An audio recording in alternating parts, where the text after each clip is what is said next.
আযাবটাকে মাফ করে দিন। আল্লাহ সকলের কবরকে আপনি জান্নাতের বাগিচা বানিয়ে দিন। আল্লাহ বিনা যারা পরিচালনা করেছেন তাদের সকলের কবর আযাবটাকে মাফ করে দিন। আল্লাহ অনেকে অপসীম দেশ নেত্রী এবং খালেদা জিয়া অসুস্থ হয়ে আছে, আল্লাহ উনাকে শেফায়ে কামেলা শেফা আজিলা দান করুন। আল্লাহ দেশ নেত্রী এবং খালেদা জিয়াকে পরিপূর্ণ সুস্থতা দান করুন। আল্লাহ আমাদের এই নির্বাচনকে আপনি কবুল মঞ্জুরদের উপকার হয়, ব্যবসায়ীদের সেবা হয়, সেই ব্যবস্থা আপনি করে দিন। আল্লাহ আমাদের এই সম্মিলিত প্রতিবাদী পরিষদকে আপনি সফল করে দিন। আমাদের এই নির্বাচনী ব্যবস্থাকে সাফল্যমণ্ডিত করে দিন। আল্লাহ আমাদের একজন পেয়ে আছে দেশের বাইরে চিকিৎসাধীন, আল্লাহ ওনার স্ত্রীকে আপনি শেফায়ে কামেলা শেফা আজিলা দান করুন।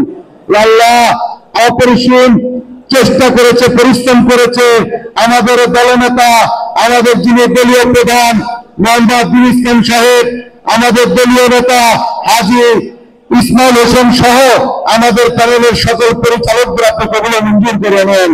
ওয়া সাল্লাল্লাহু তাআলা আলা খায়রিল খালকি মুহাম্মাদ ওয়া আলিহি ওয়া সাহবিহি আজমাইন বিরহমাতিকা ইয়া আরহামার রাহিমিন লা ইলাহা ইল্লাল্লাহু।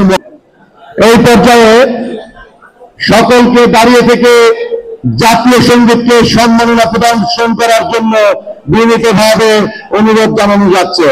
এখন বাংলাদেশের জাতীয় সঙ্গীত বাজানো হবে, আপনারা সকলে দাঁড়িয়ে জাতীয় সঙ্গীতকে সম্মান করার জন্য বিনীতভাবে অনুরোধ জানানো যাচ্ছে।